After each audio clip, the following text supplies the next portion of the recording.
હું પ્રાધ્યાપક doctor Samir Kumar Kantilal Prajapati, arts and commerce college Radhanpur, Sanskrit વિભાગ. આપણે પ્રતિદિન સોમથી બુધ ક્રમશઃ વેદાંત સારનું લેક્ચર લઈ રહ્યા છીએ. આજે લેક્ચર નંબર 3, જેનો પ્રારંભ આપણે સૌપ્રથમ પ્રાર્થનાથી કરશું. સર્વદા સર્વકાર્યેષુ નાસ્તિ તેષામ અમંગલમ येषां हृदिस्थो ભગવાન મંગલાય તનો હરિ. પ્રથમ 2 લેક્ચરની અંદર આપણે વેદાંત દર્શનની અને વેદાંત સારની જે ભૂમિકા હતી એ વિસ્તારથી જોઈ. દ્વિતીય લેક્ચરની અંદર આપણે વેદાંત સારનો જે મંગળ શ્લોક વિશે આપણે વિસ્તૃત ચર્ચા કરતા હતા. એમાં એના જે 4 વિશેષણો છે એ 4 વિશેષણો પૈકી આપણે અખંડમ એ વિશેષણ જોયું હતું. દ્વિતીય વિશેષણ જે છે એ સચ્ચિદાનંદમ, અને એની અંદર પણ આપણે સત, ચિત્ત અને આનંદ સ્વરૂપ જે છે એમાં સત સ્વરૂપ એટલે શું એનું પણ આપણે નિરૂપણ કર્યું હતું. આમ છતાં આપણે ત્યાંથી ફરી શરૂઆત કરીએ છીએ કે બ્રહ્મ જે છે, આત્મા જે છે, એનું આ ત્રિવિધ સ્વરૂપ સત, ચિત્ત અને આનંદ સ્વરૂપ જે છે, તો સત એટલે કે જેને સત સ્વરૂપ કહ્યું છે, સત એટલા માટે એને કહેવામાં આવે છે કે જે ત્રિકાલાબાધિત છે, ત્રણેય કાળમાં નાશ ન પામવા વાળું જે હોય એને ત્રિકાલાબાધિત કહે છે. આ કારણે એને સત સ્વરૂપ કહે છે. ગઈ વખત ગયા લેક્ચરમાં મેં કહ્યું હતું કે એને અનંત સ્વરૂપ પણ કહ્યું છે. જે તત્વ અનંત સ્વરૂપ હોય, જે અમેય હોય, જેને માપી ન શકાય એવું હોય, એ હંમેશા ત્રણેય કાળમાં પણ નાશ ન પામવા વાળું, કારણ કે એ શાશ્વત છે. અને શાશ્વત હોવાને કારણે એ સત સ્વરૂપ છે, જેનું સદૈવ અસ્તિત્વ રહેલું છે, ત્રણેય કાળમાં જે રહેલું છે, માટે એને સત સ્વરૂપ કહે છે, એને ત્રિકાલાબાધિત કહે છે. એનું બીજું જે સ્વરૂપ જે છે એ ચિત્ત સ્વરૂપ છે. ચિત્ત એટલે ચૈતન્ય સ્વરૂપ. આની પણ આપણે થોડી ચર્ચા ત્યાં કરી હતી, કારણ કે ચિત્ત સ્વરૂપ એને કહેવાય જે ચૈતન્ય સ્વરૂપ છે. આપણને જે દેખાય છે તે સમગ્ર પદાર્થોથી જે વિલક્ષણ જે છે એને આપણે ચિત્ત સ્વરૂપ કહીએ છીએ. એમાં મેં ઈશાવાસ્ય ઉપનિષદનું પણ ઉદાહરણ આપ્યું હતું કે તદ એ જતી તદ ન એ જતી. અને એ પ્રમાણે આપણે જોવા જઈએ તો ચિત્ત સ્વરૂપ જે છે એ સમગ્ર શરીરની અંદર, જો શરીરનું ઉદાહરણ લઈએ તો સમગ્ર શરીરની અંદર એ વિલસી રહેલું છે. અને એની અનુભૂતિ જે છે એ અનુભૂતિ આપણને હંમેશા થયા કરતી હોય છે. માટે ચિત્ત એટલે ચૈતન્ય સ્વરૂપ. ત્યાર પછી એનું ત્રીજું સ્વરૂપ છે આનંદ સ્વરૂપ. આનંદ સ્વરૂપ કોને કહી શકાય? તૈત્તિરીય ઉપનિષદની અંદર પણ તમે જુઓ કે બ્રહ્મનું એક સ્વરૂપ બતાવ્યું છે, આનંદો વય બ્રહ્મ. તો ત્યાં બ્રહ્મનું આનંદ સ્વરૂપ બતાવ્યું છે. તો આત્મા જે છે એ આત્મા હંમેશા બધી જ પ્રકારના દુઃખોથી અલિપ્ત હોવાને લીધે એટલા માટે એને આનંદ સ્વરૂપ કહેવામાં આવે છે. ગીતાની અંદર પણ તમે જુઓ કે જે જગત જે છે એ દ્વૈત સ્વરૂપ છે, અને દ્વૈત સ્વરૂપ જે છે એટલે સુખ અને દુઃખ, શીત અને ઉષ્ણ. બીજા અધ્યાયનો જે શ્લોક છે, માત્ર સ્પર્શાસ્તુ કૌંતેય શીતોષ્ણ સુખ દુઃખ. તો આ જે શ્લોક જે છે એમાં જે દ્વંદ્વાત્મક જે ભાવો છે, જગતના ભાવો છે, એનાથી જે વિપરીત જે છે એવું આત્મતત્વ સ્વરૂપ, અને એને કોઈ પણ પ્રકારનું દુઃખ નથી લાગતું. ગીતાની અંદર એ પણ કહ્યું છે કે નૈનમ છિંદંતી શસ્ત્રાણી નૈનમ દહતી પાવક. તો એને જગતના જે ભાવો જે છે, અન્ય ભાવો, જેને કોઈ પણ પ્રકારની અસર નથી કરી શકતા, સ્પર્શી નથી શકતા, તો પછી એને દુઃખ તો ક્યાંથી જ સ્પર્શે? તો આવું દુઃખોથી અલિપ્ત હોવાને કારણે આવું જે આત્મ સ્વરૂપ જે છે, બ્રહ્મ સ્વરૂપ જે છે, એ આનંદરૂપ છે એમ કહી શકાય. તો આ જે વિશેષણો જે છે ત્રણ, સત, ચિત્ત અને આનંદ, આ વિશેષણોમાં આત્માનું ભાવરૂપ વર્ણન આપણને જોવા મળે છે. ત્યાર પછી ત્રીજા નંબરે જે છે અવાંગ મનસ ગોચરમ. અવાંગ મનસ ગોચરમ આપણે ગણિતની પરિભાષામાં જોઈએ તો જે કૌંસો હોય એ કૌંસની અંદર જે સંખ્યા છે એની બહારની જે સંખ્યા જે છે એની સાથે આપણે ગુણાકાર એનો કરી શકીએ છીએ. દાખલા તરીકે 2 અને કૌંસમાં 2 ગુણ્યા 2 હોય તો બહારની જે 2 સંખ્યા જે છે અંદરની સંખ્યાનો એની સાથે પણ ગુણાકાર કરી શકાય. એમ સંસ્કૃતની અંદર પણ એક વિશેષતા છે. અહીંયા અવાંગ મનસ ગોચરમ કહ્યું છે. તો પ્રથમ જે જે છે એ વાંગ અને મનસ આ બંનેની સાથે એનો ગુણાકાર થશે. તો આપણે એનું વિશ્લેષણ કરીએ તો અવાંગ અમનસ ગોચરમ એમ એના 2 પદો આ પ્રમાણે બને છે. આપણને તો બ્રહ્મ જે સ્વરૂપ જે છે અવાંગ કે વાણી જેનું વર્ણન કરી શકતી નથી, અને અમનસ મન જેનું ચિંતન કરી શકતું નથી. જગતના જે પદાર્થો જે છે એને આપણે ચર્મચક્ષુથી આપણે જોઈએ છીએ, તો ચર્મચક્ષુથી જોયા પછી એનું વર્ણન કરી શકાય છે. પણ આ તત્વ તો એવું છે કે જેને જોઈ શકાતું નથી. હા, એની અનુભૂતિ થઈ શકે છે.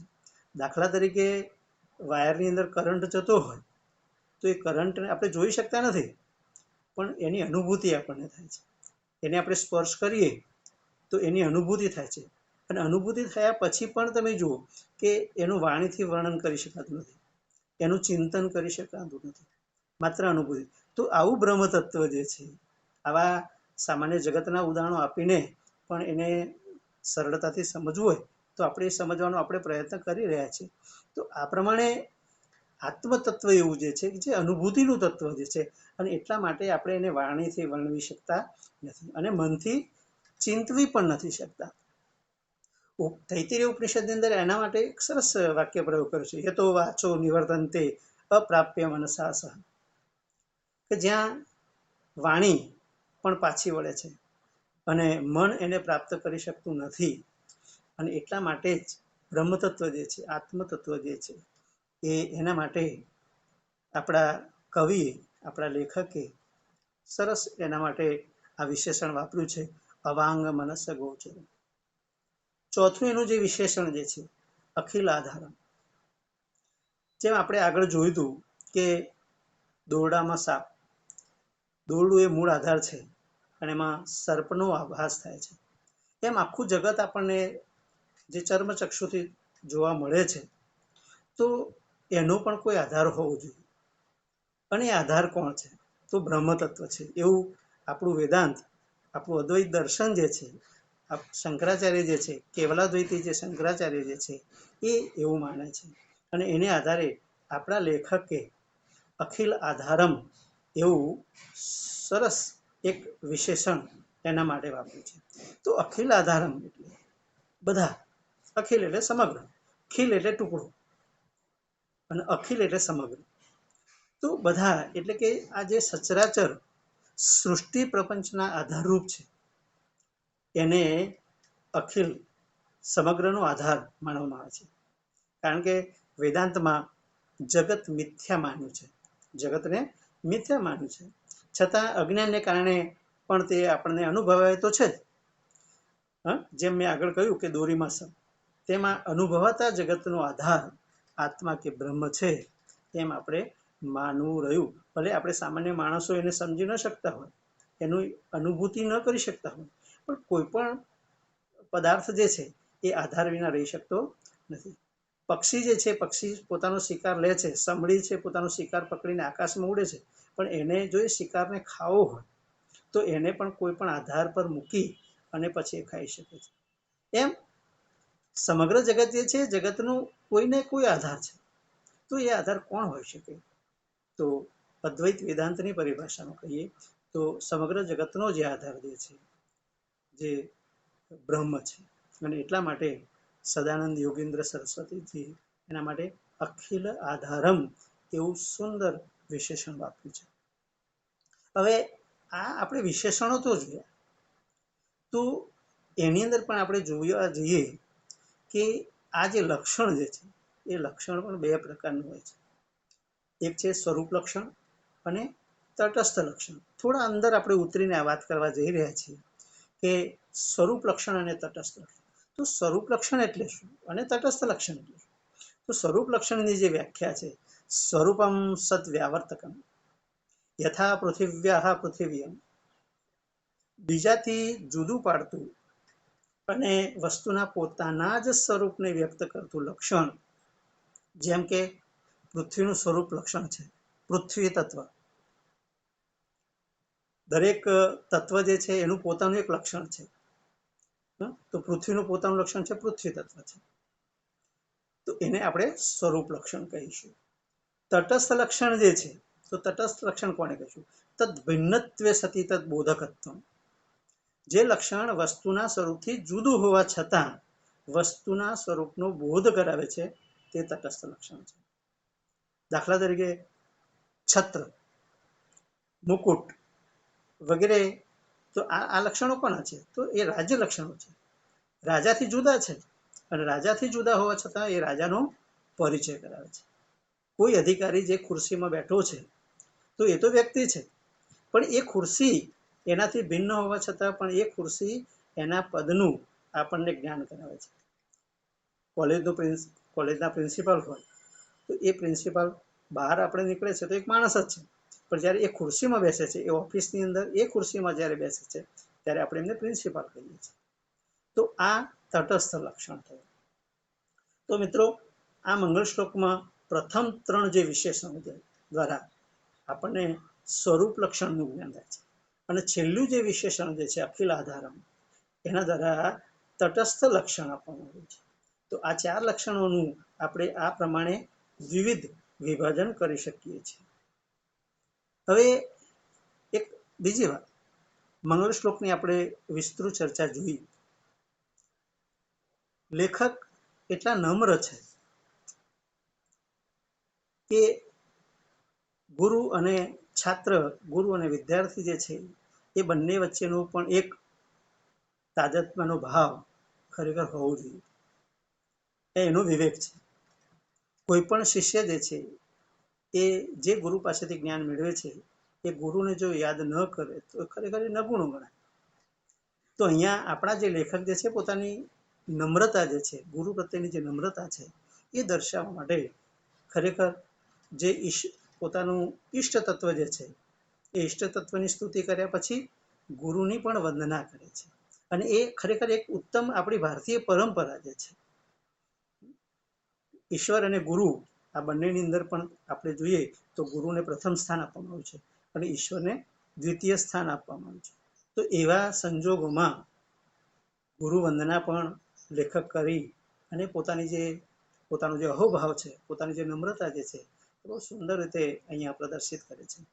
તો બીજો શ્લોક જે છે, અર્થતો અપી યદ્વયાનંદાનતિત દ્વૈત ભાનતઃ ગુરુન આરાધ્ય વેદાંત સારમ વક્ષે યથામતિ. જો અહીંયા છેલ્લા શબ્દો જે છે કે ગુરુની વંદના કરવાની જે વાત છે એમાં તો નમ્રતા છે, પણ સમગ્ર વેદાંતનું જે નિરૂપણ કરવા જઈ રહ્યા છે એની અંદર પણ એ છેલ્લે એમ કે છે કે વેદાંત સારમ વક્ષે યથામતિ. હું મારી બુદ્ધિની જે ક્ષમતા જે છે એ બુદ્ધિની ક્ષમતા અનુસાર હું આ વેદાંતના જે સિદ્ધાંતો જે છે એ સિદ્ધાંતોનું નિરૂપણ કરવા જઈ રહ્યો છું. તો તમે જુઓ કે ગ્રંથારંભે પોતાના ગુરુ. હવે બીજી વાત બહુ સરસ કે પ્રથમ મંગળ શ્લોક તમે જોયો તો એની અંદર જે ઈષ્ટ તત્વ જે છે, ઈષ્ટ તત્વનું સ્વરૂપ એમણે બતાવવાનો પ્રયત્ન કર્યો છે 4 વિશેષણોથી.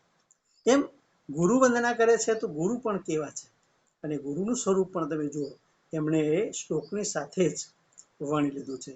તો ત્યાં ગુરુનું સ્વરૂપ આપણને જોવા મળે છે અને ત્યાં ગુરુને અદ્વયાનંદે ને વંદન કર્યા છે. અદ્વય તત્વ તો આપણું વેદાંત દર્શનનું મૂળભૂત તત્વ છે. બ્રહ્મ તત્વ જે 2 નથી પણ 1 છે, 1 + 1 = 1. એ આપણી આર્ટ્સની પરિભાષા છે. કોમર્સની પરિભાષા 1 + 1 = 2 છે. ત્યાં દ્વૈત જોવા મળે છે અને આપણે ત્યાં અદ્વૈત જોવા મળે છે. તો પોતાના ગુરુ જે છે એ પણ કેવા છે સ્વરૂપથી? અદ્વયાનંદ. અદ્વય છે એટલે એક અને માત્ર એક છે, અનન્ય છે, અને બીજું એમનું સ્વરૂપ છે આનંદ સ્વરૂપ છે. તો ગુરુજી જે છે, ગુરુજી માત્ર નામથી જ અદ્વયાનંદ નથી, અર્થથી પણ અદ્વયાનંદ છે, એમ આપણે કહી શકીએ. તો અર્થની દ્રષ્ટિએ અદ્વયાનંદ શબ્દને આપણે બે રીતે સમજાવી શકીએ. અદ્વયાશ્ચ આનંદાશ્ચ અદ્વયાનંદાહ તાન, એટલે કે અદ્વય અને આનંદ સ્વરૂપ. અને એટલા માટે અદ્વયાનંદ એવું આખું જ એક સામાસિક સ્વરૂપ અહીંયા આપણને જોવા મળે છે. અથવા બીજી રીતે જોવા જઈએ તો અદ્વયે અદ્વૈત તત્વે આનંદ એશામ તાન, અદ્વૈત તત્વમાં જેનો આનંદ છે તે. તો અદ્વૈત તત્વમાં જેનો આનંદ એટલે કે બ્રહ્મમાં જેનો આનંદ છે, બ્રહ્મમાં જેની નિષ્ઠા છે, અને એટલા માટે એમને એમના અર્થથી આપણે એમનું સ્વરૂપ જોવા જઈએ છીએ તો અદ્વૈતમાં જેનો આનંદ છે તે અદ્વયાનંદ. કેટલી સરસ એક શ્લોકની અંદર કેટલી સરસ સુંદર ગૂંથણી કરી છે લેખકે, કે પોતાના ગુરુનું પણ સ્વરૂપ બતાવી અને પોતાની જે નમ્રતા જે છે કે હું એટલો બધો મહાન વિદ્વાન નથી, પણ મારી બુદ્ધિની ક્ષમતા જે છે એ અનુસાર હું વર્ણન કરીશ. કોઈ પણ માણસ પૂર્ણ નથી હોતો, અને પૂર્ણ નથી હોતો તો એને આવી નમ્રતા બતાવવી જોઈએ. એ એક સરસ સુંદર આપણને પ્રેરણા અને એક સંદેશ આવા જે વિદવત લેખક જે છે એ લેખક આપણને સીધે સીધું એક માર્ગદર્શન પણ એની સાથે આપી દે છે, એક આદર્શરૂપ માર્ગદર્શન આપણને આપી દે છે. થોડા આગળ જઈને જોઈએ તો અતીત દ્વૈત ભાનત, અદ્વયાનંદ શબ્દ જે છે એની અંદર આપણે બીજી રીતે એનું વિશ્લેષણ કરવું હોય તો અતીત દ્વૈત ભાનત, જેનું દ્વૈત જે છે, દ્વૈતનું જે ભાન જે છે એ દ્વૈતનું ભાન ચાલ્યું ગયું હોય. દ્વંદ્વા જે છે, દ્વંદ્વા ભાવ જેના ચાલ્યા ગયા, જેમ ગીતાની અંદર ત્રિગુણાતીતનું વર્ણન છે, ભગવદ ભક્તના લક્ષણો છે, સ્થિત પ્રજ્ઞાના લક્ષણો જે છે, આ લક્ષણો તરફ જે ગયેલો વ્યક્તિ જે છે એને અદ્વયાનંદ કહી શકાય. તો જેમ ત્રિગુણાતીતના લક્ષણો, ત્રણેય ગુણોને ઓળંગીને ગયેલો જે વ્યક્તિ જે છે, એમ અહીંયા પણ કે જેને દ્વૈતનું ભાન, સંસારનું જે ભાન જે છે એ ચાલ્યું ગયું હોય, અને જેને બ્રહ્મમાં જ જેની નિષ્ઠા હોય, જે બ્રહ્મથી આકારિત થયેલો હોય, બ્રહ્માકાર થયેલો વ્યક્તિ હોય, તો એ જ અવિરત આનંદમાં રહેતો વ્યક્તિ જે છે. તો લેખકના જે ગુરુ જે છે, અહીં અદ્વયાનંદ નામની જે સાર્થકતાનું આપણને કારણ મળી આવે છે, જોઈએ છે. હવે થોડા આગળ એમને વેદાંત સારમ શબ્દ વાપર્યો છે અંદર. તો નૃસિંહ સરસ્વતીની જે સુબોધિની ટીકા જે છે એમાં જણાવ્યું છે કે વેદાંતા નામ ઉપનિષદ વાક્ય જાતાના મધ્યે યત સારમ સિદ્ધાંત રહસ્યમ. જો દરેક પદનું એક મહત્વ છે, દરેક પદનું એક વિશ્લેષણ છે, અને દરેક પદને આપણે છૂટું પાડીને વિશ્લેષણાત્મક રીતે જોવાનો પ્રયત્ન કરીએ તો દરેક શબ્દ પોતાનો એક મૂળ અર્થ આપવાનો પ્રયત્ન હંમેશા કરે છે, અને આ સંસ્કૃતની વિશેષતા છે. તો વેદાંતાનામ ઉપનિષદ વાક્ય જાતાનામ મધ્યે યત સારમ સિદ્ધાંત રહસ્ય. વેદાંત એટલે ઉપનિષદ વાક્યોનો સમૂહ. આપણે આગળ જોયું વેદાંતના વિભિન્ન અર્થો જે આપણે જોયા કે વેદોના અંતે આવે છે જે મંત્ર, બ્રાહ્મણ, આરણ્યક અને ઉપનિષદ, એ દ્રષ્ટિએ જોઈએ છીએ તો વેદાંત જે છે, વેદાંત એટલે ઉપનિષદે આપણે સિદ્ધ કરી ચૂક્યા છે. તો અહીંયા પણ વેદાંત એટલે ઉપનિષદ વાક્યનો આખો સમુદાય. એ વખતે મેં તો એટલા સુધી કહ્યું કે સાંખ્ય, યોગ, ન્યાય, વૈશેષિક, પૂર્વમીમાંસા અને ઉત્તરમીમાંસા 6 જે છે એ વેદાંત છે, કારણ કે એ ઉપનિષદોમાંથી ઉતરી આવેલા છે, અને એટલા માટે ઉપનિષદ વાક્યોનો જે સમૂહ જે છે એને આપણે વેદાંત કહીએ. અને એનો જે સાર, તો સાર એટલે શું? સાર એટલે નિષ્કર્ષ કાઢવો નહીં, સાર એટલે જે સિદ્ધાંતો છે એ સિદ્ધાંતોનું રહસ્ય. એમ વેદાંત અને સાર આ બંને શબ્દોનું મિશ્રણ કરી અને વેદાંત સાર શબ્દ અહીંયા બનેલો આપણને જોવા મળે છે. તો આના પરથી આ શીર્ષકને જો સમજાવવું હોય તો પણ સમજાવી શકાય. તો વેદાંતા નામ સારહ યસ્મિન સહ વેદાંત સારમ એમ થઈ શકે. ત્રીજી વાત, યથામતી શબ્દ વાપર્યો છે. તો શબ્દમાં તમે જુઓ, શબ્દમાં વેદાંત શાસ્ત્રની જે ગહનતા જે છે એ ગહનતાને નિરૂપવામાં લેખક પોતાની નમ્રતા રજૂ કરે છે. તો અહીં વેદાંતનું સંપૂર્ણ નિરૂપણ છે જ એવો ગર્વ એમને નથી, પણ પોતાની યથામતી અનુસાર એમને કહેવાનો પ્રયત્ન કર્યો છે.